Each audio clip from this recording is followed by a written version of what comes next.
So welcome back guys, this is episode 2 of IST's Talk. I am Anmol Jain, first year Avionics branch IST. I am Jyotirmoy Halat, first year aerospace student in IST. So in this video we will be discussing question and answers and ISTs will answer them.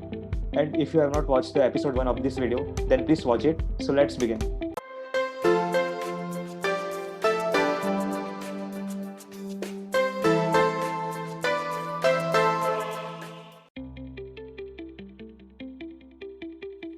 So Lavanya, please tell about girls' hostel life. Hi, I'm Lavanya. I'm from aerospace.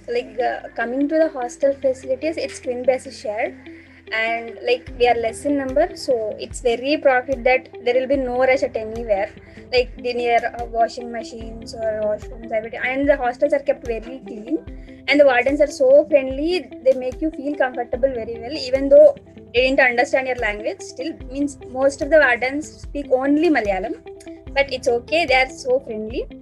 And coming to the restrictions, where if you want to step out of your hostel, you have to make an entry in the register on warden's table every time, your name, where are you living, and how the time and all.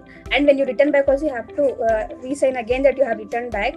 And if everywhere you go, warden will ask where are you going, whom you are meeting, when will you be back, how many of you are going and all. So, and it's not so like they support you to go out. And it's not that we are so restricted. It's like, yeah, they protect us from seniors, because we are first years. So they protect us from ragging actually. So there really no ragging in the hostel. No need of thinking about ragging in a hostel or campus. And as girls are a very few number in college, so no need to worry that we are very few. Will be they will dominate us. Friends are also very cool. The only one thing is you should interact with the people and you'll get a good peer group. So you can have a lot of fun. You can study very well there. You can go and play games also. No one will restrict you. You can play till dinner time. And after that, by 9, you should be back to your room. Warden will come to inspect you that you are present in the room or not. Yeah.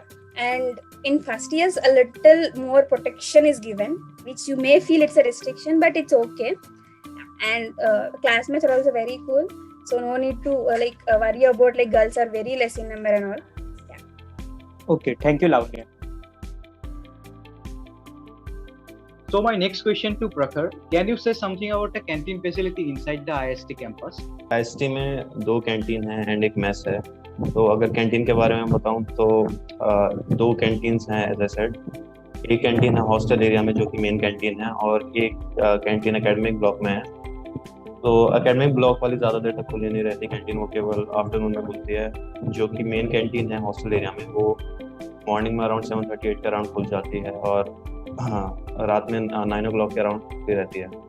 और वहाँ पर आपको अगर वो किसी दिन बंद रहेगी तो वो इन्फॉर्म कर देते हैं आपको कि इस दिन क्लोज है. जनरली सैटरडे को क्लोज रहती है मेन कैंटीन. और अगर बात करें कि वहाँ पे क्या क्या मिलता है, तो मेन कैंटीन में सारी बेसिक चीज़ें अवेलेबल होती है, जैसे टॉयलेटरीज हैं, बाथरूम का सामान है, या फिर कोई खाने की चीज़ है, पैकेज फूड, ड्रिंक्स एक्सेट्रा, वो सब मिल जाता है. और फास्ट फूड भी अवेलेबल है मेन कैंटीन में, और काफ़ी सारी चीज़ें इंक्लूडेड हैं, जैसे कि चीज़ ऑमलेट है, वहाँ पे डोसा मिल जाएगा, फ्राइड राइस हैं, और काफ़ी सारी डिशेस भी हैं, जैसे चिली पनीर, पनीर बटर मसाला, काफ़ी सारी चीज़ें अवेलेबल होती हैं वहाँ पे, और फ्रूट्स भी अवेलेबल हैं.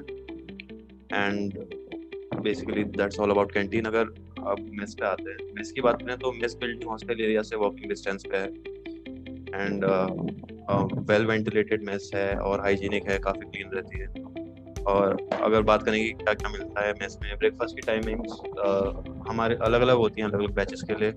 हमारे लिए फर्स्ट ईयर्स के लिए 7:30 के अराउंड थी ब्रेकफास्ट में बेसिकली आपको कॉफ़ी डेली मिल जाएगी. किसी दिन आपको ब्रेड बटर मिलेगा, किसी दिन ब्रेड जैम, बेसिकली ब्रेड रहेगी हर टाइम.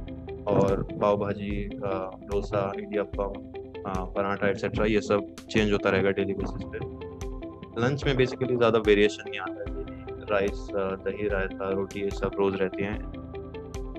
दाल आपको मिल जाएगी, एक वेजिटेबल डिश मिलेगी. अब आते हैं tastiest part of the day पे, दैट इज स्नैक्स. और because they are tasty, they are also limited. बाकी सारी चीज़ आप रिफिल करा सकते हो, but you can't refill snacks generally.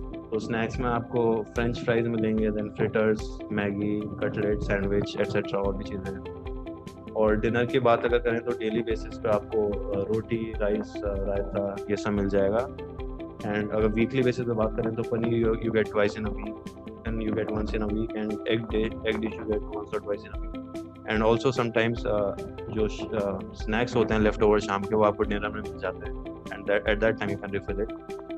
और special occasions पे आपको स्पेशल डिशेस मिलती हैं, लाइक होली पे जो नेशनल हॉलीडेज होती हैं आपको शायद छोले भटूरे मिल सकते हैं, और भी स्पेशल डिशेस होती हैं उस टाइम पे आपको स्वीट डिश में मिल सकती है, जैसे कि गुलाब जामुन मिल लेते हैं हमें।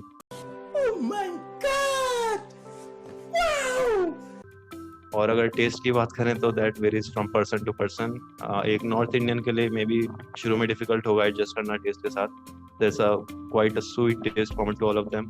मेरे लिए भी डिफिकल्ट था शुरू में एडजस्ट करना, but with time I am sure आप एडजस्ट कर पाएंगे। तो इफ ओवरऑल अगर मैं मेस को रेटिंग देना चाहूँ then it's a good 8 on 10. या pretty much it. Thank you. ये बताओ कि इसरो में जाने के लिए सबसे कम एक्सपेंसेस वाला वे कौन सा है? इसरो ज्वाइन करने के लिए चीपेस्ट वे तो डिपेंड करता है भाई, मतलब इसरो ज्वाइन करने के लिए आप लोगों के पास either डिप्लोमा या फिर एक बीटेक डिग्री होनी चाहिए, और वो भी आपके जॉब पे डिपेंड करता है। अगर आप बीटेक या डिप्लोमा कहीं और से कर लेते हैं और उसके बाद आप इसरो ज्वाइन करना चाहते हैं तो तब आपको एक एग्जाम रखेंगे इसरो वाले ICRB, और वो एग्जाम उसके बारे में सबको डिटेल्स और रूल्स इसरो के पास ही होते हैं, वो IISc से कोई डिपेंडेंसी नहीं होती है, वैसे भी जा सकते हैं। और दूसरा तरीका ये है कि आप IISc से जा सकते हैं। IISc में प्लेसमेंट ही डायरेक्टली इसरो में होते हैं, तो आप अगर IISc ज्वाइन करना चाहते हैं वो हमने यही वीडियो पे बताया था। IISc आपको एक फाइनेंशियल असिस्टेंस देती है, वो DOS फाइनेंशियल असिस्टेंस कहते हैं, जिसपे आप अगर हर सेमेस्टर 7.5 से अधिक GPA लाते हैं तो तब आपको जो भी फीस आपने सेमेस्टर में पे किया है वो सब रिफंड होते हैं। बट एक लिमिटेशन है कि लास्ट टाइम जो सेमेस्टर फी था वो 48,400 था, पर इस फ्रॉम दिस ईयर IISc ने ये रूल चेंज किया है और कहीं 90,000 के अबव पर सेमेस्टर की फीस रखी थी। तो हमें तो ये नहीं पता कि ये DOS फाइनेंशियल असिस्टेंस भी ऐसे ही रहेगा। वो सब न्यू रूल्स IISc अपने ऑफिशियल वेबसाइट पे 1 अगस्त पोस्ट कर देता है। हम ये गारंटी तो नहीं दे सकते कि ये फाइनेंशियल असिस्टेंस जरूर रहेगा या फिर कोई चेंजेस नहीं होंगे, और अगर फिर भी मान ले कि ये फाइनेंशियल असिस्टेंस में कोई चेंजेस नहीं है तो this is also one of the cheapest ways and even a better way than other diploma courses. Thank you.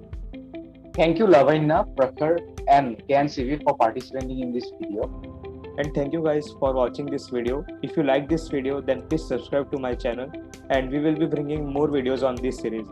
And please check out Jyotirmoy's YouTube channel, Gonaba Vibes. He posts content related to IST and blogs about IST. Thank you.